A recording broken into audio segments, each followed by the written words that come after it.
Avez-vous déjà eu l'impression de revivre encore et encore les mêmes situations? De rencontrer toujours le même type de personnes, d'attirer les mêmes événements ou de répéter des erreurs qui semblent inévitables? Est-ce une simple coïncidence? Un hasard malheureux? Carl Jung a mis en lumière un phénomène fascinant. Notre vie est souvent guidée par des modèles invisibles, des forces inconscientes qui nous poussent à reproduire les mêmes expériences sans que nous en ayons conscience. Ces schémas répétitifs ne sont pas dus au hasard mais à des archétypes profondément ancrés en nous. Ils influencent nos choix, nos relations et même nos échecs. Pourquoi certains vivent-ils constamment les mêmes conflits? Pourquoi d'autres attirent-ils toujours le même genre de relations toxiques? Dans cette vidéo, nous allons explorer la théorie des archétypes et comprendre comment ces structures psychiques façonnent notre destin. Et surtout, nous verrons s'il est possible d'en sortir et de reprendre enfin le contrôle sur sa propre vie. Carl Jung a consacré une grande partie de son travail à l'étude des archétypes. Ces modèles psychiques universels qui influencent nos pensées, nos émotions et nos comportements. Mais que sont exactement les archétypes? Selon Jung, ce sont des structures invisibles, présentes dans notre inconscient collectif qui façonnent notre perception du monde. Ils sont comme des schémas préprogrammés qui influencent nos réactions face aux événements de notre vie. Prenons un exemple simple, l'archétype du Kéros. Nous retrouvons ce modèle partout, dans les mythes, les contes, les films. L'histoire d'un personnage qui traverse des épreuves pour devenir plus fort est un schéma universel. Ce n'est pas un hasard, cet archétype résonne profondément en nous, car il représente un processus psychologique fondamental. Mais ce que Jung a découvert, c'est que nous humains ne faisons pas qu'observer donc ces archétypes dans les récits. Nous les vivons. Nos expériences de vie sont souvent influencées par ces modèles inconscients. Nous adoptons certains rôles sans même nous en rendre compte. Nos relations, nos épreuves, nos réussites suivent souvent un schéma qui existe, bien avant notre naissance. Pourquoi? Parce que ces archétypes ne sont pas seulement des concepts théoriques. Ils sont actifs dans notre psyché et influencent la manière dont nous interprétons le monde. Si nous vivons toujours les mêmes schémas, c'est peut-être parce que nous jouons un rôle précis sans en avoir conscience. Mais alors, comment savoir quel archétype nous influence le plus? Et surtout, pouvons-nous changer ce schéma? Pour répondre à cela, il faut d'abord comprendre l'inconscient collectif et son rôle dans la répétition des événements de notre vie. C'est ce que nous allons voir dans la prochaine partie. Si nos expériences suivent des schémas répétitifs, c'est peut-être parce qu'elles sont influencées par une force plus grande que notre inconscient individuel, l'inconscient collectif. Mais qu'est-ce que l'inconscient collectif? Et pourquoi joue-t-il un rôle dans la répétition des événements de notre vie? Carl Jung a découvert que, bien au-delà de nos souvenirs personnels et de nos expériences individuelles, nous partageons tous une mémoire universelle, un réservoir psychique où sont stockées les expériences humaines depuis des millénaires. Imaginez l'inconscient collectif comme une immense bibliothèque contenant les histoires, les mythes, les croyances et les comportements de toute l'humanité. Cette bibliothèque influence nos pensées et nos décisions, souvent sans que nous en ayons conscience.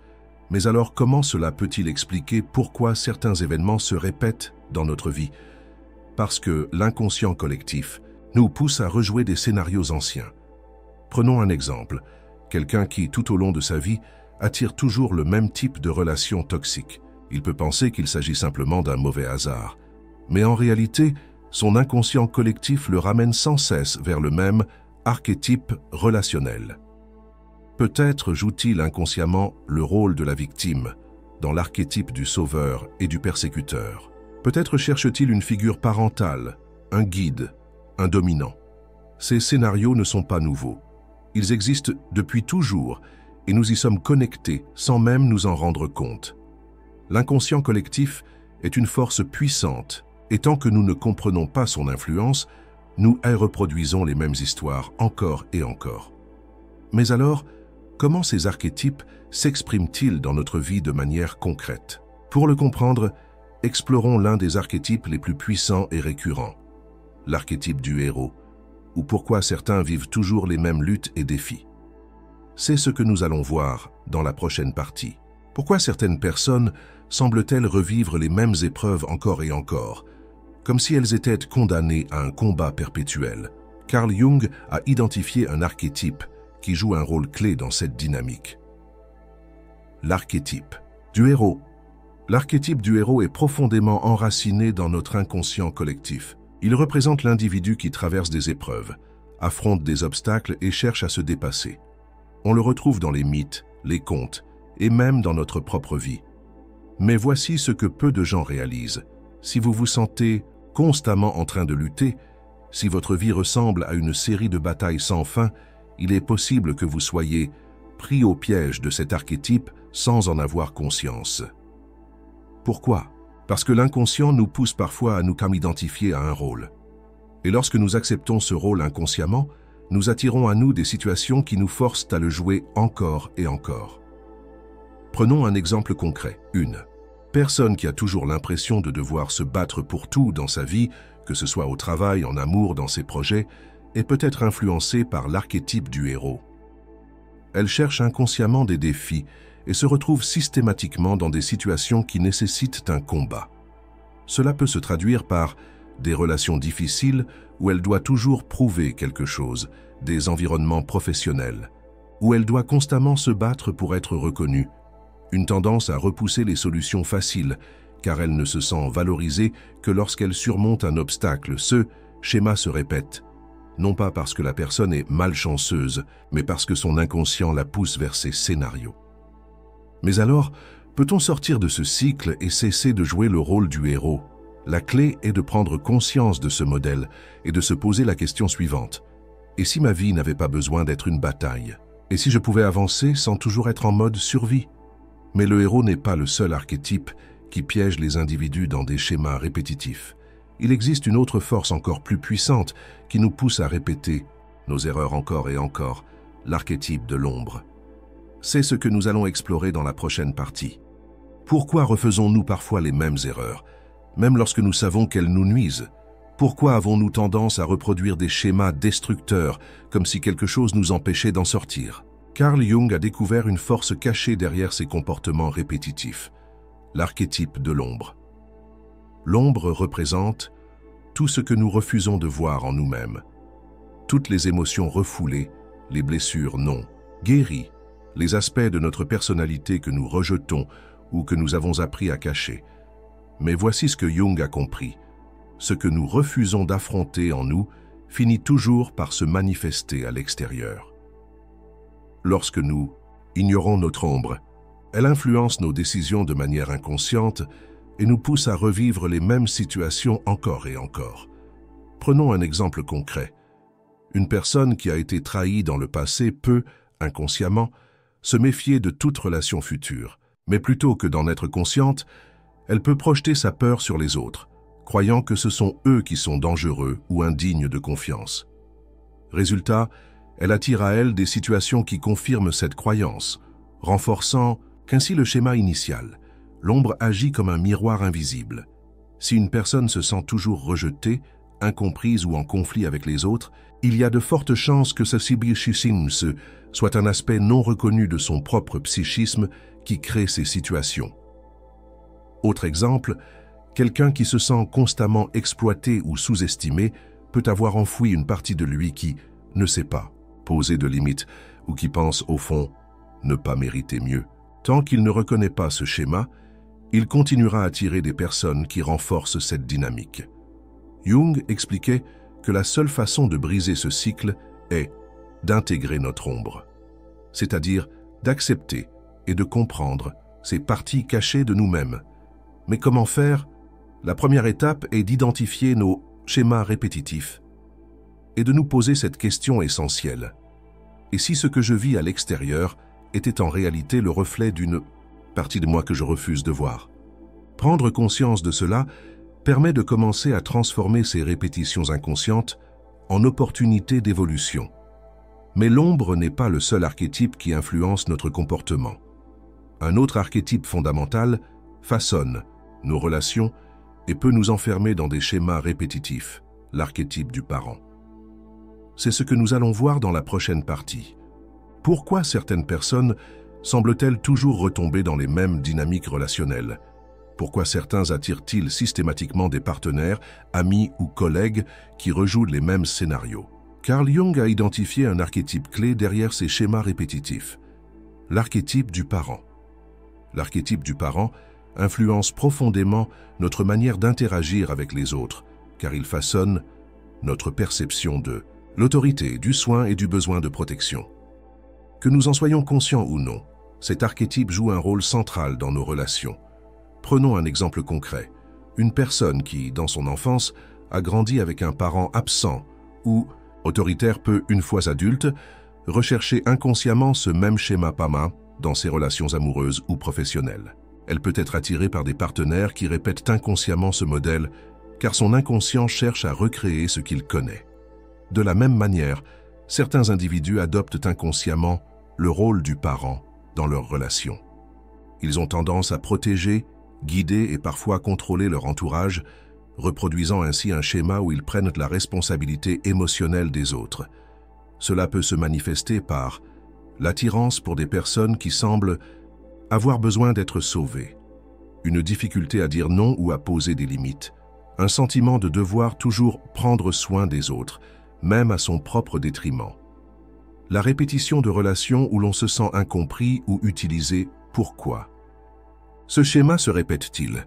Parce que notre inconscient cherche à résoudre des blessures anciennes en recréant des situations familières. Ce qui est connu nous rassure, même si cela nous fait souffrir. Nous avons tendance à répéter ce que nous avons appris, dans l'espoir inconscient de réparer quelque chose du passé. Mais alors peut-on briser ce cycle? La première étape est de prendre conscience de ces schémas relationnels et de se poser cette question essentielle. Est-ce que je choisis réellement mes relations ou est-ce que je rejoue un modèle inconscient? Comprendre que ces choix ne sont pas entièrement libres permet d'envisager de nouvelles façons d'interagir avec les autres. Mais il reste une question encore plus troublante. Pourquoi attirons-nous toujours les mêmes types de personnes dans notre vie? C'est ce que nous allons explorer dans la prochaine partie. Avez-vous déjà remarqué que certaines personnes attirent toujours le même type de relation? Que ce soit en amitié, en amour ou même dans le cadre professionnel, nous avons tendance à attirer des individus qui correspondent à des schémas inconscients bien précis. Carl Jung expliquait que nous ne rencontrons pas les gens par hasard. Notre inconscient joue un rôle majeur dans les personnes que nous attirons et celles qui entrent dans notre vie. Pourquoi? Parce que nous avons en nous de croyances profondes sur les relations, qui agissent comme un aimant invisible. Prenons un exemple concret. Une personne qui, au fond d'elle-même, pense qu'elle doit toujours faire ses preuves pour être aimée, va inconsciemment attirer des partenaires ou des amis qui renforcent cette dynamique. Elle tombera plus facilement sur des personnes qui demandent énormément d'attention, qui laissent peu d'espace ou qui donnent de l'amour de manière conditionnelle. Autre exemple, quelqu'un qui a grandi dans un environnement instable, où il fallait se battre pour être entendu, pourra attirer des relations conflictuelles, non pas parce qu'il le veut consciemment, mais parce que c'est ce qu'il connaît. Et l'inconscient cherche toujours à recréer ce qui lui est familier. L'un des principes fondamentaux de la psychologie jungienne est que nous projetons nos blessures non résolues sur les autres. Nous attirons à ce que nous avons besoin de comprendre et de guérir. Mais alors, comment briser ce cycle? Il faut d'abord identifier les modèles relationnels qui reviennent constamment et se poser ces questions essentielles. Quel type de personne est-ce que j'attire régulièrement? Quelles émotions ces relations réveillent-elles en moi? Est-ce que ces schémas correspondent à quelque chose que j'ai déjà vécu dans mon passé? Prendre conscience de ces dynamiques permet de commencer à reprendre le contrôle et d'attirer des relations plus saines et plus conscientes. Mais si nous répétons certains schémas relationnels, est-il possible que toute notre vie soit influencée par des cycles inconscients? Peut-on réellement sortir de ces répétitions et construire une existence qui nous appartient vraiment? C'est ce que nous allons explorer dans la prochaine partie. Si nous avons tendance à attirer certains types de personnes et à répéter les mêmes expériences, cela signifie-t-il que nous sommes piégés dans un cycle sans fin? Ou bien, existe-t-il une manière de briser ces répétitions et de reprendre le contrôle sur notre propre destinée? Carl Jung expliquait que ces cycles existent Tant que nous n'avons pas pris conscience des forces inconscientes qui les alimentent, nous vivons la même situation jusqu'à ce que nous comprenions la leçon cachée derrière elle. Mais comment identifier ces schémas et surtout, comment en sortir? Voici 3 étapes fondamentales pour reprendre le pouvoir sur sa vie. 1. Observez les répétitions dans sa propre existence. Prenez un moment pour analyser votre parcours. Quels sont les types de relations que vous avez souvent vécues? Y a-t-il des échecs ou des défis qui reviennent régulièrement? Avez-vous l'impression de tourner en rond dans certains aspects de votre vie? Le simple fait de repérer ces motifs est déjà une première étape vers la libération. Comprendre l'origine du schéma. Les archétypes que nous incarnons et les cycles que nous répétons ont souvent une origine profonde. Est-ce un modèle hérité de votre famille? Une croyance inconsciente qui façonne votre comportement? Une peur non résolue qui vous empêche d'avancer autrement?